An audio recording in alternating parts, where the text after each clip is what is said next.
Hi hello नमस्कार, स्वागत है आपका अपने चैनल मार्च क्लास में। हम लोग इतिहास का चैप्टर नंबर 4 कवर कर रहे थे। तो उस संदर्भ में हम लोगों ने पार्ट नंबर 12 कर चुके थे, यानी 12 पार्ट तक कंप्लीट हो चुका था हमारा। और हम लोग इतने पार्ट्स में इसलिए बना रहे ताकि आपका कोई भी टॉपिक, ये छोटा-छोटा पार्ट है, तो एक दिन में आप 3-4 पार्ट देख सकते हैं सिंपली। कोई भी टर्म या फिर टॉपिक छूटे नहीं। तो इतना डिटेल्स में हम लोग कवर कर रहे हैं। तो पिछली क्लास में हम लोगों ने नमक सत्याग्रह के बारे में देख चुके थे कि किस प्रकार से गांधी जी के द्वारा नमक बनाकर नमक कानून को तोड़ा जाता है दांडी में। और ये जो पूरी यात्रा थी, इस सब के बारे में पिछली क्लास में डिस्कस कर चुके थे। हम इसी सविनय अवज्ञा आंदोलन को आगे बढ़ाएंगे और इसे बिहार में लेके आएंगे। हम लोग ने पिछली क्लास में गुजरात में क्या क्या सब हुआ था, ये सारी चीज देखे थे। महाराष्ट्र में क्या हुआ, ये देखे थे। इसके बाद असम में, नागालैंड में, मणिपुर में, इस साइड में तमिलनाडु में, तंजौर में, यानी कि तमिलनाडु का क्षेत्र तंजौर में, और इधर केरल के कालिकट बंदरगाह पे, यानी कि मालाबार तट पे क्या सब हुआ था, ये सारी चीज के बारे में पिछली क्लास में चर्चा कर चुके थे। आज के क्लास में हम लोग इसी को आगे बढ़ाएंगे, यानी कि सविनय अवज्ञा आंदोलन को आगे बढ़ाएंगे। और सविनय अवज्ञा आंदोलन किस प्रकार से बिहार में अपना पैर पसारती है और किस संदर्भ में, किस उद्देश्य के साथ सविनय अवज्ञा आंदोलन बिहार में, भारत का बात हम कर रहे हैं, लेकिन बिहार में किस तरीके से ये अपना शुरुआत करती है सविनय अवज्ञा आंदोलन, इसी को पढ़ेंगे। इसके बाद हम पढ़ेंगे कि गांधी इरविन पैक्ट क्या था, यानी कि सविनय अवज्ञा आंदोलन के बाद क्या हुआ और सविनय अवज्ञा आंदोलन के बाद जो हुआ वो सफल हुआ या फिर नहीं हुआ, ये कि दिल्ली समझौता हुआ था, तो इसको देखेंगे। तो चलिए शुरू करते हैं हम बिहार में आंदोलन का प्रसार, यानी कि बिहार में सविनय अवज्ञा आंदोलन किस प्रकार से स्टार्ट होती है और इसका क्या रिजल्ट रहता है। तो देखिए, जैसा कि आप लोग को पता होगा कि बिहार में कोई ऐसा समुद्र तट नहीं है। और सविनय अवज्ञा आंदोलन का जो मेन मकसद था, मेन इसका कार्यक्रम था, ये था नमक को बना करके और कानून का उल्लंघन करना। लेकिन बिहार में तो कुछ ऐसा था नहीं, यानी कि बिहार में समुद्र वगैरह है नहीं, तो होगा कैसे। तो इसलिए बिहार में चौकीदारी कर के विरुद्ध में, यानी कि जो टैक्स हम चौकीदारों को अपनी गांव की सुरक्षा करने के लिए देते थे, उस टैक्स को विरोध में, यानी कि उसे अब न दिया जाएगा, ऐसा करके बिहार में इस आंदोलन का नेतृत्व किया गया। बिहार में बहुत सारे ऐसे जगह थे जहाँ पे अलग अलग लोगों ने, अलग अलग नेताओं ने, अलग अलग समाज सेवियों ने इस आंदोलन का नेतृत्व किया गया, इस आंदोलन का नेतृत्व उनके द्वारा किया गया। और इसी के संदर्भ में हम आगे बढ़ेंगे और लिखेंगे कि बिहार में, अच्छा टॉपिक क्या था हमारा, बिहार में आंदोलन का प्रसार। बिहार में किस तरीके से सविनय अवज्ञा आंदोलन की शुरुआत होती है। तो बिहार में ऐसा कोई है नहीं कि समुद्री तट है। बिहार में इसलिए कौन सा किस कर के विरुद्ध में, चौकीदारी कर के विरुद्ध में क्या होता है, यह आंदोलन स्टार्ट होता है। तो टॉपिक लेंगे हम लोग बिहार में सविनय अवज्ञा आंदोलन।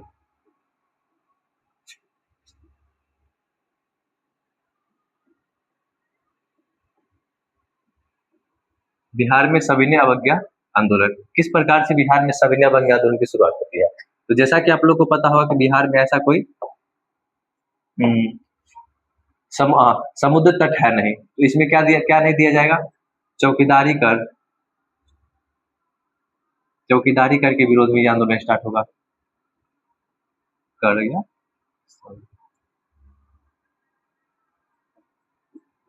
चौकीदारी कर के विरोध में ये आंदोलन क्या होगी, यहाँ पे स्टार्ट होगी। इसके अलावा हम ये देखेंगे कि बिहार में किस किस जगह पे, यानी कि कहाँ कहाँ पे कौन से लोग इसके आंदोलन में भाग लेने का काम करते हैं।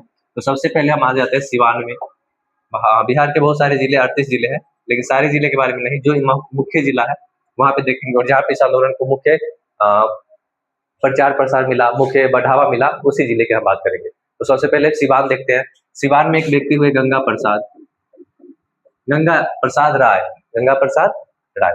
तो सिवान में एक व्यक्ति जिनका नाम था गंगा प्रसाद राय। तो सिवान में गंगा प्रसाद राय जी के द्वारा इस आंदोलन का, यानी कि सविनय अवज्ञा आंदोलन का नेतृत्व किया गया। इसके अलावा बिहार के कौन कौन क्षेत्र में किया गया वो देख लेते हैं। गया में किया गया, भागलपुर में किया गया,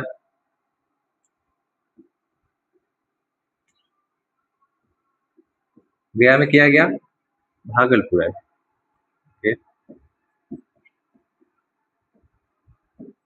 गया में किया गया, भागलपुर में किया गया, पटना में किया गया, बगल छपरा में किया गया,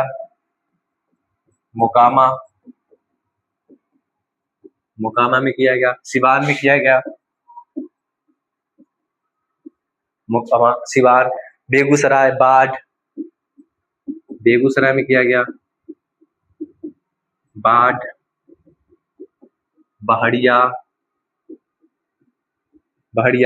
आदि यानी कि ईटीसी अनेक क्षेत्रों में यह आंदोलन किया गया। मुंगेर लिखना भूल गए थे, मुंगेर में किया गया, जहाँ पे किसकी फैक्ट्री है, बंदूक बनाने की फैक्ट्री है।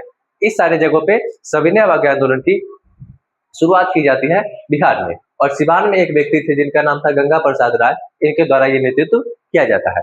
छपरा में क्या किया गया था ये देख लेते हैं। छपरा में जो कैदी थे, यानी कि जो कैदी थे, वो कैदी ने वस्त्र पहनने से इनकार कर दिया, उनके द्वारा नंगी हड़ताल की शुरुआत की गई। तो छपरा में कैदियों द्वारा क्या किया गया, नंगी हड़ताल की गई। और यह हड़ताल ये था कि विदेशी वस्त्र का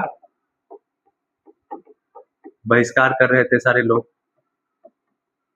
विदेशी वस्त्र का वो क्या कर रहे थे, बहिष्कार कर रहे थे। तो ये हो गया आपका छपरा में। छपरा में क्या हुआ था, कैदी के द्वारा वस्त्र न पहनने का निर्णय लिया गया और ये नंगी हड़ताल शुरुआत की गई। इसके बाद हम देखते हैं पटना में स्त्रियों के द्वारा बहुत ज्यादा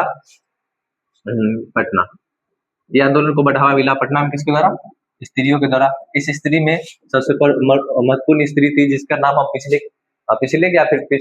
क्लास में देख चुके थे। इनका नाम था श्रीमती हसन इमाम। श्रीमती हसन इमाम के द्वारा यहाँ पे नेतृत्व किया गया पटना में। इसके बाद इनका जगह ले ली, यानी कि श्रीमती हसन इमाम का जगह ले ली विंध्यवासिनी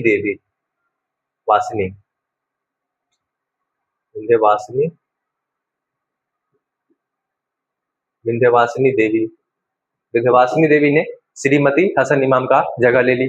इसके बाद आते हैं हम गया जो पटना का जस्ट बगल में है। गया में चंद्रावती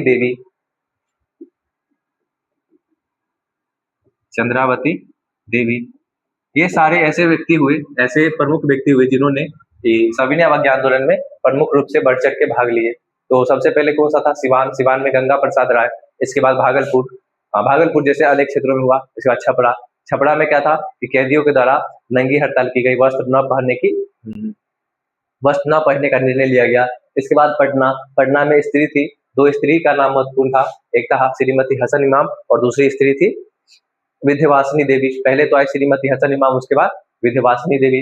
इसके बाद नेक्स्ट हम लोग आए गया में चंद्रावती देवी के द्वारा इस आंदोलन का नेतृत्व किया गया। हालांकि बिहार में कोई समुद्र तट नहीं था, तो यहाँ पे कोई नमक वगैरह नमक बनाया नहीं गया, बस इसमें चौकीदारी कर न देने का निर्णय लिया गया था। ये सारी चीजें हो रही थी कहाँ पे, बिहार में। अब इस आंदोलन के बाद, यानी इस आंदोलन के फलस्वरूप, सविनय अवज्ञा आंदोलन के फलस्वरूप अंग्रेज सरकार पे बहुत ज्यादा इफेक्ट पड़ता है। और इस इफेक्ट के द्वारा एक इफेक्ट आता है, यानी एक समझौता किया जाता है। और इस समझौते का नाम होता है गांधी इरविन समझौता। और इस समझौते में गांधी जी ने द्वितीय गोलमेज सम्मेलन में भाग लेने के लिए राजी हो जाते हैं। चलिए इसके बारे में देख लेते हैं कि ये था क्या, गांधी इरविन पैक्ट क्या था। तो इस आंदोलन यानी कि सविनय अवज्ञा आंदोलन के बाद पूरे देश भर में ऐसी आक्रोश की स्थिति हो जाती है। तो सरकार और गांधी जी के बीच में बात करने के लिए मान जाती है। और उस समय को जो सचिव हुआ करता था वो था इरविन और गांधी जी के बीच में वार्ता होती है। और इस वार्ता को हम बोलते हैं दिल्ली समझौता। और इसी दिल्ली समझौता को हम बोलते हैं दिल्ली समझौता। और इसी दिल्ली समझौता को ये जो दिल्ली समझौता ये हुआ था 5 मार्च 1931 को। 5 मार्च 1931 को ये दिल्ली समझौता होता है। और इस समझौते में गांधी जी सक्षम हो जाते हैं, यानी कि सहमत हो जाते हैं द्वितीय गोलमेज सम्मेलन में भाग लेने के लिए। अच्छा, ये गोलमेज सम्मेलन क्या था, किन्हीं लोगों को पता ना हो तो हम उसे बताया जाएगा। गोलमेज सम्मेलन में भाग लेने के लिए क्या हो जाती है, गांधी जी रेडी हो जाते हैं और यह लोग जाते हैं गोलमेज सम्मेलन में। गांधी जी भाग लेते हैं द्वितीय गोलमेज सम्मेलन में। और द्वितीय गोलमेज सम्मेलन में भाग लेने के बाद से वहां पे गांधी जी के बात को नहीं माना जाता है। तो गांधी जी निराश होकर वहां से, लंदन में हुआ था ये सम्मेलन, वहां से लौटते हैं। इसके बाद फिर से सविनय अवज्ञा आंदोलन स्टार्ट करते हैं। लेकिन इस समय तक पूरा मैटर क्या हो गया था, सोल्व हो गया था। हालांकि दूसरा बार कुछ भी हो तो वो उतना आक्रोश में नहीं होता है। तो पहला पहला बार हुआ था, तो उसके बाद दूसरा बार किया गया गांधी जी जब लौट के आए 1931 में द्वितीय गोलमेज सम्मेलन से। तो ये आंदोलन उतना भयावह यानी कि उतना आक्रोशित या फिर उतना उत्साहित नहीं था, जिसके कारण इसका प्रभाव ज्यादा नहीं दिखा। और लास्ट में 1934 में इस आंदोलन को पूरी तरीके से क्या कर दिया गया, बंद कर दिया गया। 1934 में सविनय आंदोलन पूरी तरीके से क्या हो चुका है, बंद हो चुका है। तो देख लेते हैं गांधी इरविन पैक्ट था क्या। तो गांधी इरविन पैक्ट जितना हम बता दिए उतना काफी है लिखने का, उतना काफी है एग्जाम के लिए। फिर से भी हम लिखते हैं Gandhi Irwin pact, Gandhi Irwin pact, Gandhi Irwin pact. तो सबसे पहले हम ये लिखेंगे गांधी इरविन पैक्ट था क्या। तो गांधी इरविन पैक्ट में सरकार प्लस गांधी जी के बीच वार्ता होती है, सरकार और गांधी जी के बीच वार्ता होती है। इसे किस नाम से जाना जाता है, तो इसे दिल्ली समझौता के नाम से जाना जाता है। ये हुआ कब था, 5 मार्च 1931 को ये हुआ था, 5 मार्च 1931 को हुआ था। इसका रिजल्ट क्या आया, इसका रिजल्ट यानी कि क्या बोलेंगे रिजल्ट को, परिणाम। इसका परिणाम यह था कि गांधी जी सेकेंड गोलमेज सम्मेलन में भाग लेने के लिए तैयार हो गए, यानी कि गांधी जी के द्वारा भाग लिया जाएगा। लेकिन ये जो दूसरा गोलमेज सम्मेलन हुआ था सेकेंड वाला, इसमें गांधी के बातों को नहीं माना गया। तो गांधी जी निराश होकर वहां से लौटे और फिर से दोबारा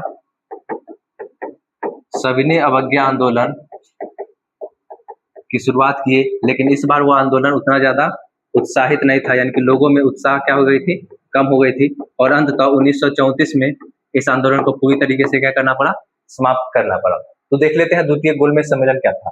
गांधी इरविन पैक्ट जिसे दिल्ली समझौता के नाम से जाना जाता है, इसमें महात्मा गांधी जी ने द्वितीय गोलमेज सम्मेलन में भाग लेने के लिए रेडी हो गए थे। तो चलिए, जिन लोगों को नहीं पता है वो लोग लिखेंगे द्वितीय गोलमेज सम्मेलन, टॉपिक देंगे हम, सॉरी गोलमेज सम्मेलन, गोलमेज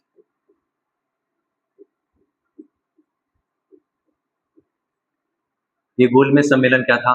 देखिए टोटल जो गोलमेज सम्मेलन हुआ था, वो गोलमेज सम्मेलन टोटल हुआ था हमारा 3, यानी कि टोटल 3 बार गोलमेज सम्मेलन हुआ था।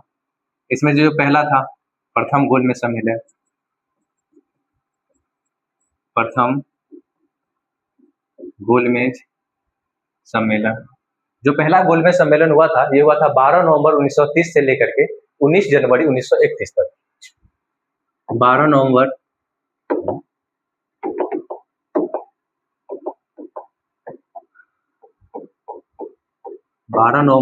1930 से 19 जनवरी 1931 तक। इसको डेट याद रखना बहुत ज्यादा जरूरी था। पहला गोलमेज सम्मेलन हुआ 12 नवंबर 1923 से 19 जनवरी 1931 तक। इस गोलमेज सम्मेलन का जो देखिए सारा गोलमेज सम्मेलन हुआ था लंदन में।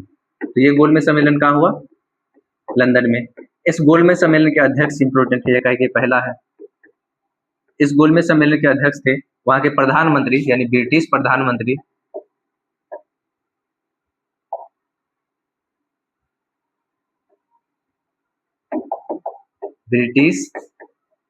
प्रधानमंत्री जिसका नाम था रैमजे मैकडोनाल्ड। रैमजे मैकडोनाल्ड इस गोलमेज सम्मेलन में ये अध्यक्ष थे। तो ये हो गया आपका पहला गोलमेज सम्मेलन। चलिए इसके बाद आते हैं हम दूसरा गोलमेज सम्मेलन पे, सेकेंड। ये जो दूसरा गोलमेज सम्मेलन है, ये पहला तो हो गया 1930 1931, इसके बाद ये सॉलिड 1931 में होती है। इसका जो डेट है ये 7 सितंबर से 1 दिसंबर तक होता है।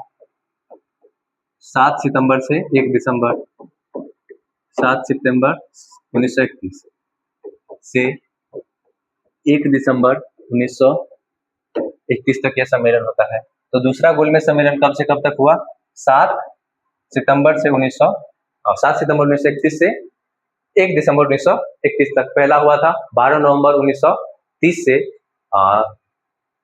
19 जनवरी 1931 तक।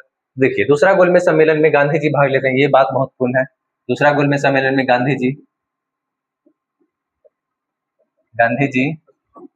भाग लेते हैं। दूसरा गोलमेज सम्मेलन में कौन भाग लेते हैं? गांधी जी। ये भी कहाँ होता है? सेम लंदन में होता है। ये गोलमेज सम्मेलन भी कहाँ होता है? लंदन में होता है। चलिए, अब लास्ट है हमारा तीसरा गोलमेज सम्मेलन, थर्ड। ये लास्ट और ऐसा गोलमेज सम्मेलन जिसके बाद से भारत शासन अधिनियम 1935 आता है। तो तीसरा गोलमेज सम्मेलन, ये गोलमेज सम्मेलन 17 नवंबर से लेकर के 24 दिसंबर तक होती है। 17 नवंबर 1932 से 24 दिसंबर 1932 तक होती है। तो पहला 30, उसके बाद 31, उसके बाद 32। ये 17 नवंबर 1930 से लेकर के 32 से लेकर के 24 दिसंबर 1932 तक होती है। इस गोलमेज सम्मेलन में महात्मा गांधी जी भाग नहीं लेते हैं, ना कांग्रेस भाग लेता है। भाग लेते हैं केवल और केवल डॉक्टर भीमराव अंबेडकर। अच्छा, डॉक्टर भीमराव अंबेडकर ऐसे व्यक्ति हुए, अच्छा नोट देके लिख लेंगे इस चीज को कि डॉक्टर भीमराव अंबेडकर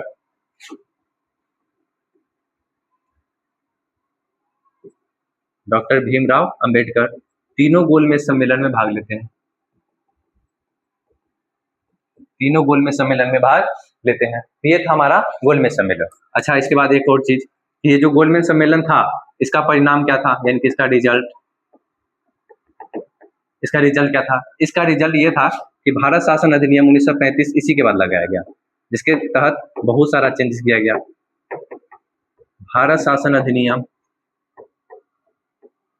1935, भारत शासन अधिनियम 1935 किस सम्मेलन का एक रिजल्ट था? तो गोलमेज सम्मेलन का। और गोलमेज सम्मेलन टोटल कितने बार हुआ? 3 बार हुआ। तो यही था हमारा गोलमेज सम्मेलन के बारे में, इतना चीज काफी है। हाँ, तो सविनय अवज्ञा आंदोलन क्या, अब हम पढ़ना है सविनय अवज्ञा आंदोलन के क्या परिणाम था, यानी कि किस तरीके से सविनय अवज्ञा आंदोलन एक असफल आंदोलन के रूप में देखा जाता है। और सविनय अवज्ञा आंदोलन के बाद हम देखेंगे किसान आंदोलन। सविनय अवज्ञा आंदोलन के बाद देखेंगे किसान आंदोलन। तो हम लोग कल की क्लास में सविनय अवज्ञा आंदोलन के क्या परिणाम थे, इस परिणाम के बारे में डिस्कशन करेंगे। और मिलते हैं अगले वीडियो में। जय हिंद, जय भारत।